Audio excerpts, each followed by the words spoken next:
Are you looking for a podcast where you can hear from real people regarding their real dental drama? If so, then you've come to the right place. Join hosts Bethany Petty and Dr. Rena Kuba as we dive into the solutions we've created and the mistakes we've made while managing dental drama. Let's get started. Good morning. I hope you all had a wonderful 4th of July weekend and that you're coming back into this week geared up and ready to go. I also am geared up and ready to go and have a topic that I think would be very important coming off of a long holiday weekend. And that is the subject of quote unquote morning huddles.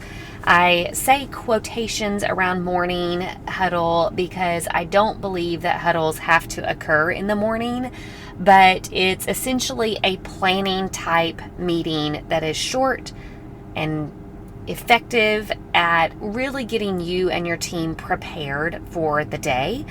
And so I want to talk through the importance of this type of meeting and then also troubleshooting some of the things that I hear from clients when it comes to actually implementing this plan. So I am going to refer to this meeting throughout the episode as a morning huddle.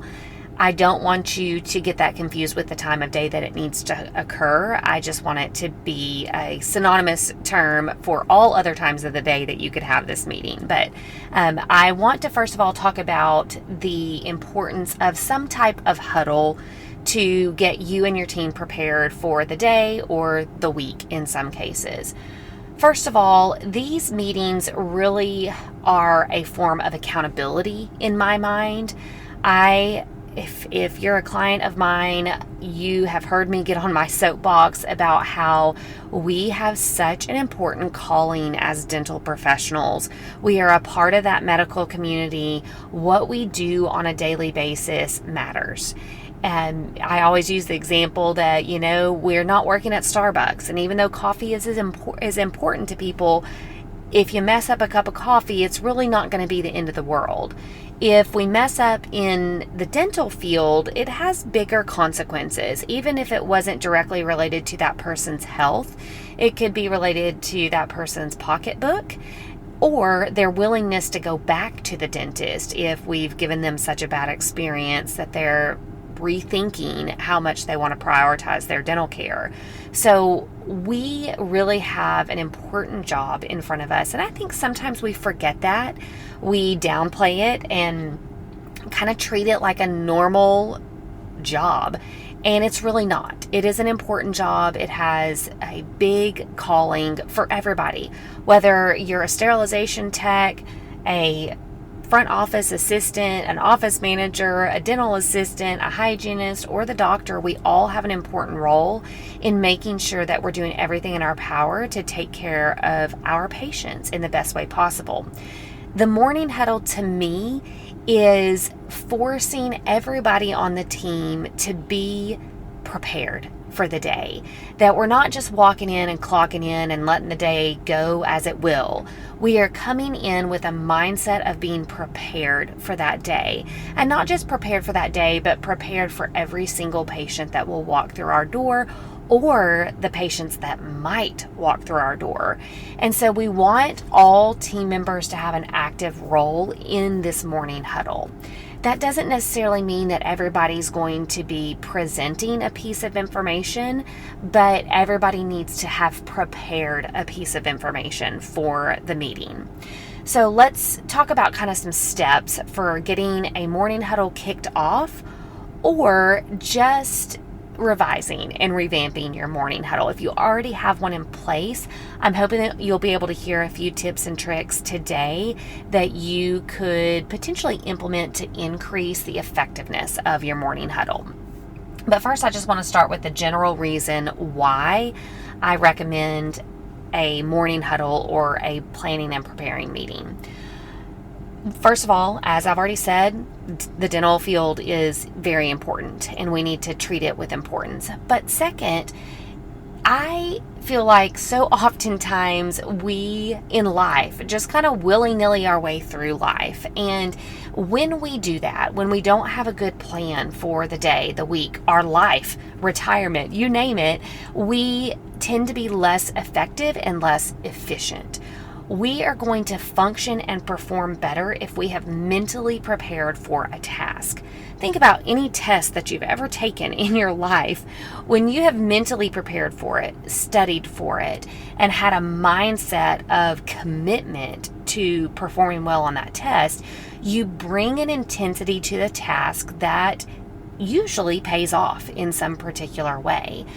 If nothing else, it at least raises your mental game so that you are walking into that test or that task, whatever it may be, with an elevated sense of how important it is. So the morning huddle to me sets the stage for, number one, the importance of what we do and the why we do it. It's a great opportunity to remind ourselves and our team of that. It's an opportunity for accountability where we are holding ourselves and our team accountable to being prepared. It also helps us to function in that day in the most effective and efficient way possible.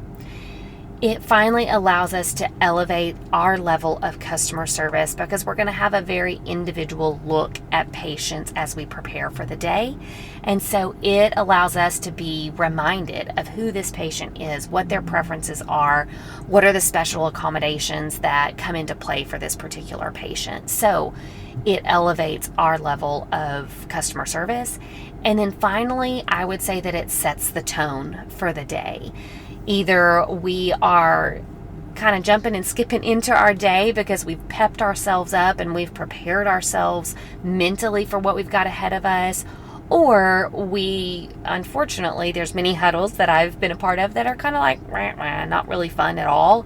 And so we just kind of move through the day very monotone and less efficient and effective as we could be. So the morning huddle can really set the tone in a good way or a bad way.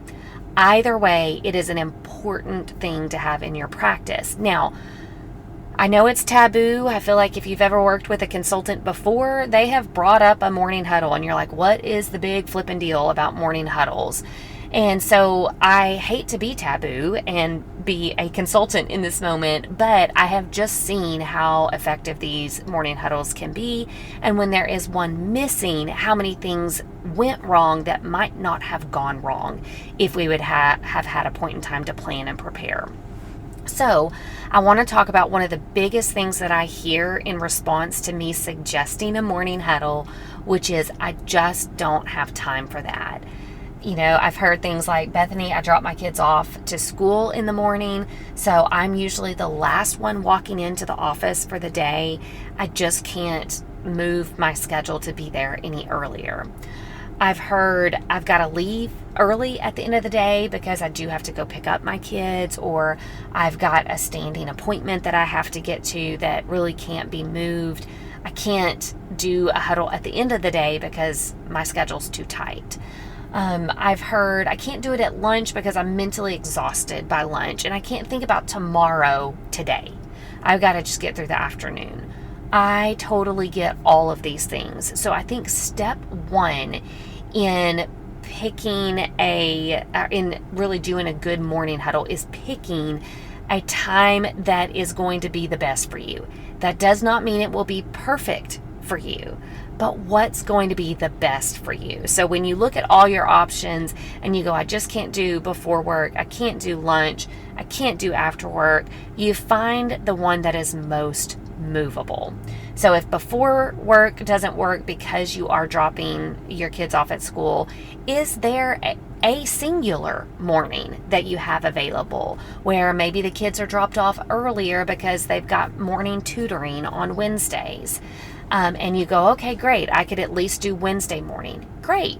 Start out with a once a week huddle. It's not ideal. There's going to be some things that fall through the cracks, but it is better than nothing. So maybe if you've got that Wednesday morning available, then that's your day, and you might plan a slightly longer huddle. Huddles usually last between 5 and 10 minutes.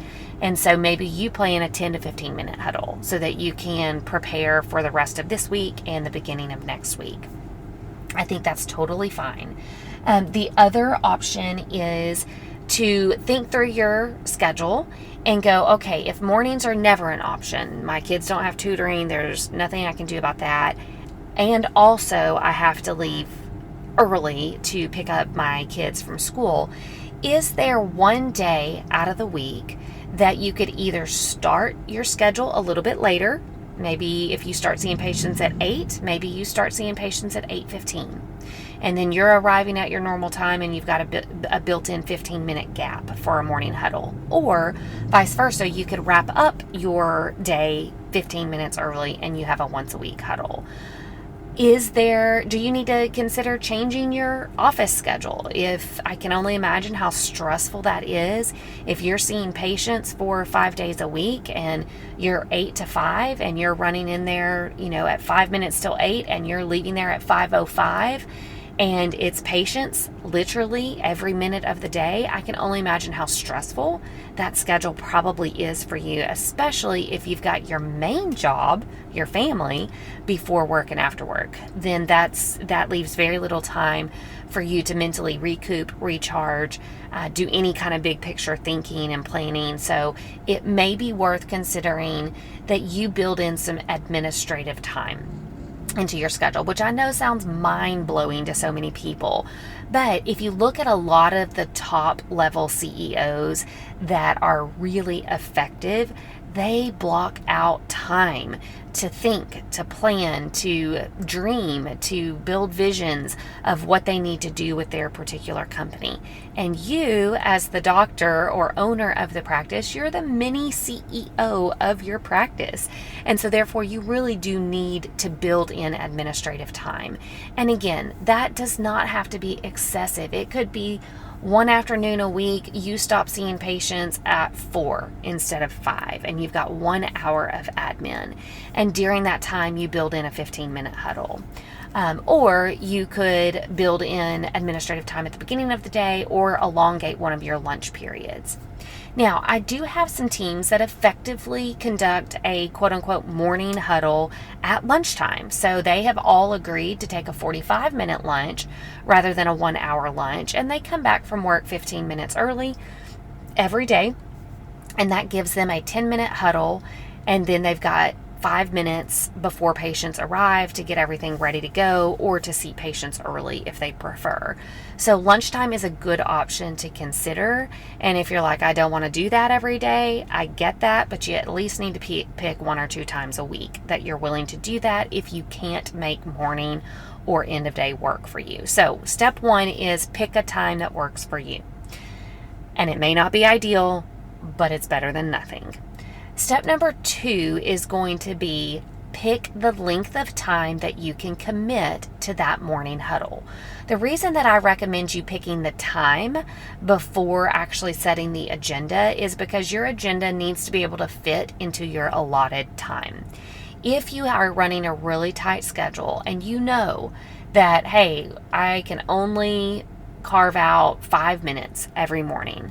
We start seeing patients at 8. I walk in at 7:54. I literally have 5 minutes before patients arrive. Then great. You need to set a 5-minute morning plan.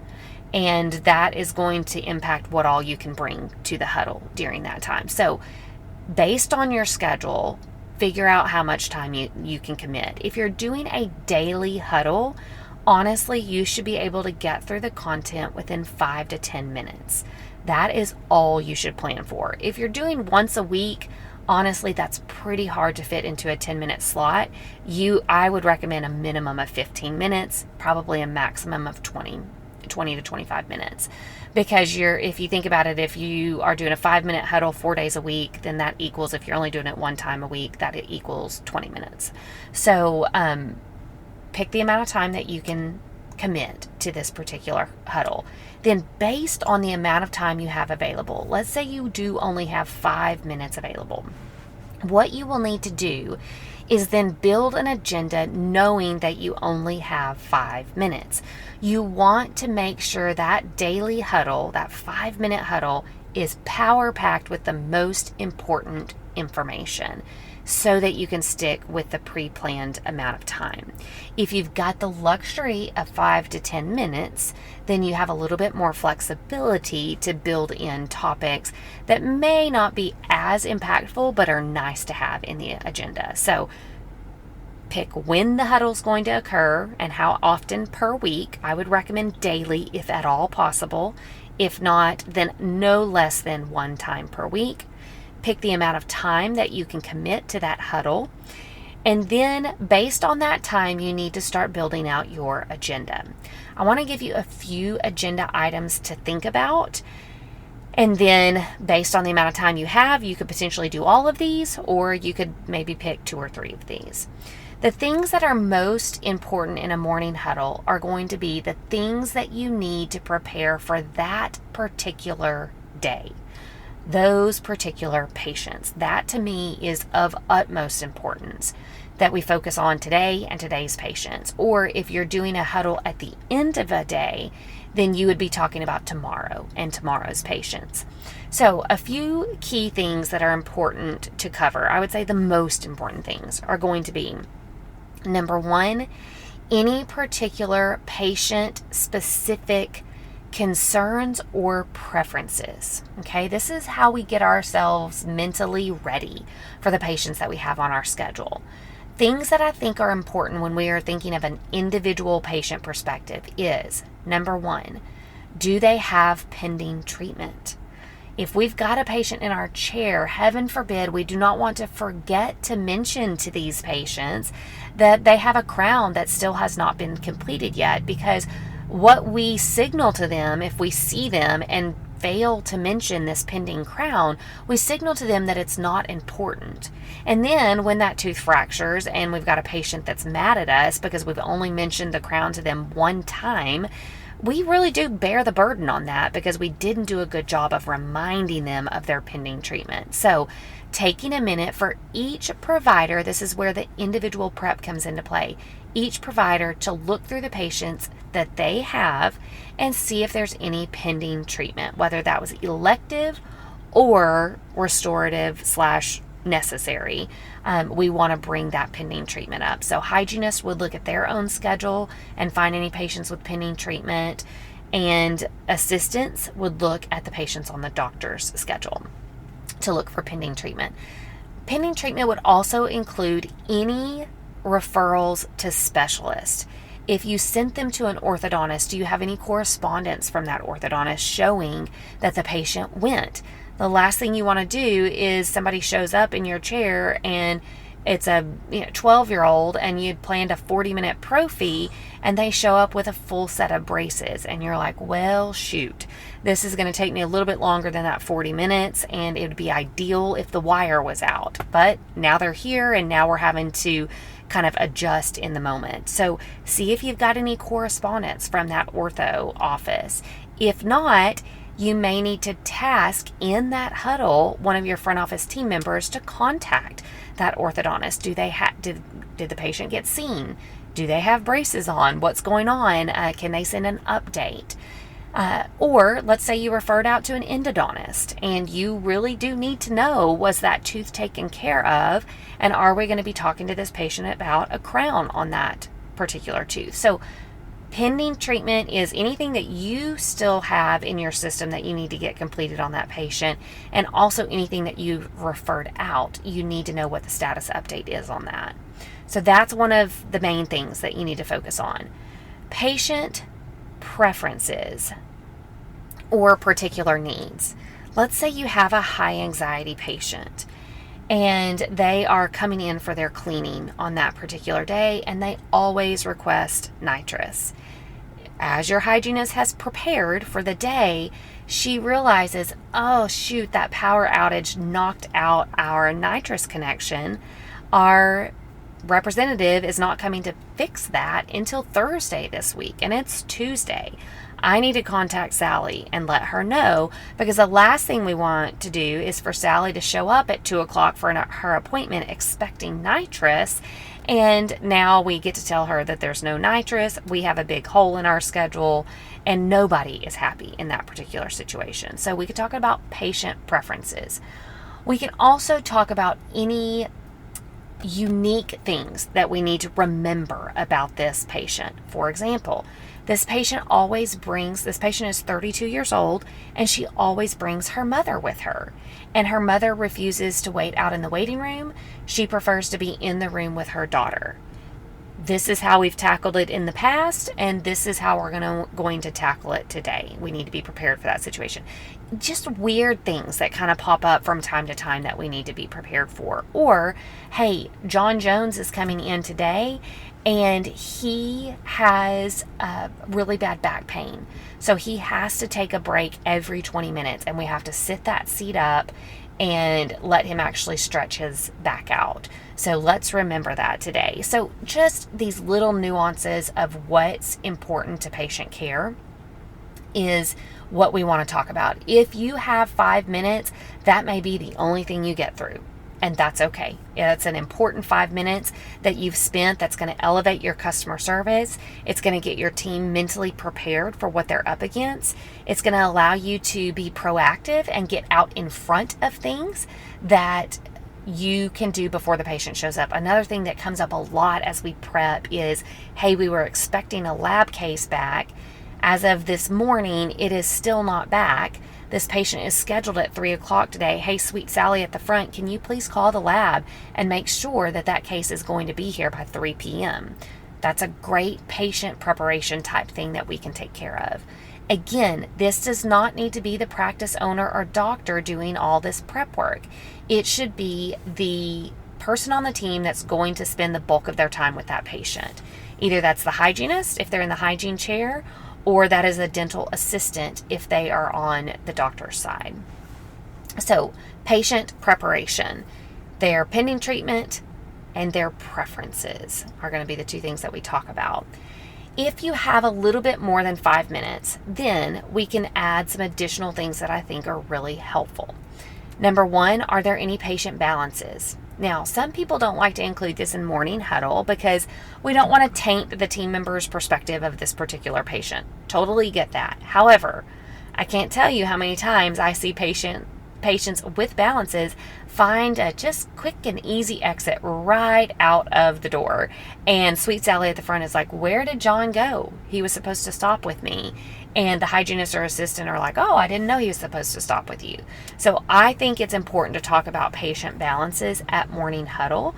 Hopefully that's only 1 or 2 patients that we need to deal with, but it's important that the team knows to walk them physically to that front desk and wait with them until sweet Sally can engage that patient and begin the conversation. Or if nothing else, it alerts our front desk team, hey, when John walks in the door, we are going to check him in and let the team know that he's here, but we're actually going to work to collect that balance ahead of time before he goes back, which is even better.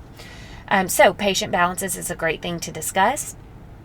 Also, we need to use this as an opportunity to check if the patients are due for any type of medical update, demographic update, insurance update.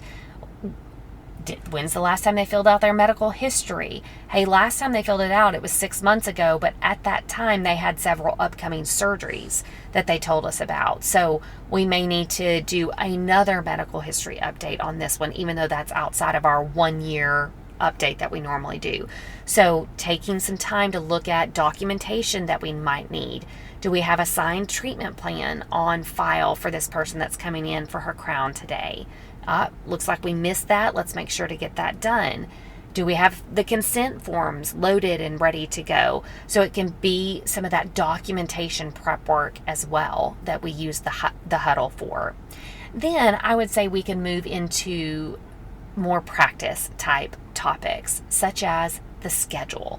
Hey, let's look at the schedule together today. What are going to be some of our sticky points?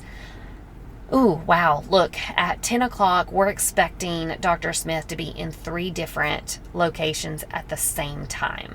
Let's figure out how we can problem solve this, because that's going to be pretty tight right there. Hey, maybe we could shift that hygiene exam up. Maybe we could go ahead and get the impression going, the digital impression going on this particular patient. That way he can finish up with these fillings, et cetera, et cetera. You're as a team, you're coming together and looking at the potential problems on the schedule and trying to go ahead and solve those. In addition, you can identify things on the schedule such as potential cancellations or no-shows. Hey, we've worked really hard to get in touch with John and we can't reach him. We've tried texting him, we've called him, we've sent an email. We are concerned that he may not show for this appointment. If he does not show, let's do this, this, and this. Or do we want to minimize that appointment and let John know that we're not going to be able to get as much done because we didn't hear back from him to confirm the appointment? Again, this is an opportunity with your team to problem solve any potential schedule problems that happen. We can also discuss staff schedule issues. Hey, as a reminder, Amy needs to take a break at 10 and at 2:30 to go pump. She's going to be off the floor for 10, 15 minutes. So during that time, we need to do X, Y, and Z. So we can plan for that schedule issue. In addition, we can talk about the productivity of the schedule. And if we are below our production goal, what are some opportunities that we have in looking at today's schedule?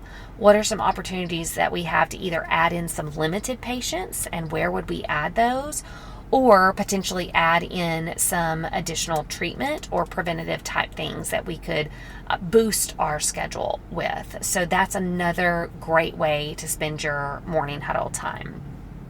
Also, you can talk about other practice initiatives. Let's say in the month of July, you're really focusing on online reviews. You can read the online review that you received yesterday. You can commend your sweet Sally at the front for getting that review because you overheard Sally talking to the patient about that. If you have people who are still struggling to know how to ask, you can do a quick refresher. By the way, this is how we ask for a review, just so everybody knows. You can encourage them to pick the 2 patients that day that they're going to ask for a review from. So whatever your office theme is for that particular month, you can use Morning Huddle to be a reminder for those. Now, that sounds like a lot, but ultimately it's a pretty fast process if everybody comes into that meeting being prepared for what they bring to the table. So it's important that after you pick a time for the huddle, after you pick the length of time that you have available for that huddle, you work with your team to put together an agenda that will be the most helpful for the entire team. And then in that planning process, they gain an understanding of what they need to be prepared for in that daily or weekly huddle. If you plan to segment out the morning huddle, you need to make that clear. So who's going to kick off the morning huddle? Maybe whoever's kicking off the morning huddle is the one that sounds the little morning huddle bell, or maybe there's a certain song that you play through the speaker system that signals the start of the meeting, or maybe it's just a big old hoop or holler that Sally gives out that says it's meeting time. Who's kicking off the meeting? Who's speaking first, second, third, fourth? Does that mean hygiene 1 speaks first always, and then hygiene 2? Do they have a certain time limit? Do they each have 1 minute to kind of get through their schedule? And then your 2 assistants are going over their columns, so now they each have a minute. And then who's taking the final minute? Who's wrapping this all up? Are we including something encouraging or positive? I have one client that always, they divide up their roles and responsibilities, and so everybody has, there's going to be a person that's responsible for daily gratitude, and it's according to a certain schedule, something that they're thankful for. and then somebody that's responsible for something light and funny at the end. So they often just play a YouTube video of something funny that they found. And so do you have somebody concluding the morning huddle? Okay, well, how are you putting that agenda together? Who's keeping you guys on time to make sure you get out of the morning huddle on time? So work with your team to come up with an agenda that makes sense for you and your particular needs. Again, if you've only got 5 minutes, focus on the most important things to you, your patients, and your team. If you've got 10 minutes, you got a little bit of time to play around. If you have a huddle in place, I think it is incredibly important that at least once a year, if not twice a year, which is my preference, that you get feedback from your team. How do you like our huddle? How is it going? What would you change about our huddle? Do you find our huddle to be encouraging and motivating, or is it dull and dry? Get feedback from your team. If everything's positive and they're like, I love the morning huddle, it's so good, it's so well planned, it gets us mentally prepared for the day, fantastic. Don't do anything to change it. If you get mixed feedback, it might be worth reevaluating if you need to make some changes to your morning huddle. So use this as an opportunity today to check with your team and get some honest feedback from them if you already have a huddle in place. If you do not have a huddle in place, today's your day. Start picking your time, pick the amount of time you have to commit to it, divide out the responsibilities of who's preparing items for that meeting, and then kick it off. Pick a launch date and just start doing it. Your first view, if you've never done it before, your first view will take about double the time as you get into a rhythm. But give it a week or two and you'll narrow that time back down to what you have available. I really do hope that you will consider what you need to do to incorporate a morning huddle if you've never done that before, or a huddle at any point of the day, or to improve the effectiveness of your huddle. Take today as the opportunity to jumpstart an improvement or an implementation plan for your quote-unquote morning huddle. I hope you guys have a fantastic week. I can't wait to see you back next week. Thanks for joining the conversation today. We hope that you are comforted in knowing that you are not alone, but we also hope that you're walking away with some really great tips and tricks to try in your practice. We value your feedback, so please take a few moments to rate and review the podcast. Finally, we want to make sure that we're covering the topics that matter to you. So track us down on Facebook, Instagram, and Twitter, and let us know what topics you want us to cover. As always, please know that we are rooting for you today as you manage your dental drama.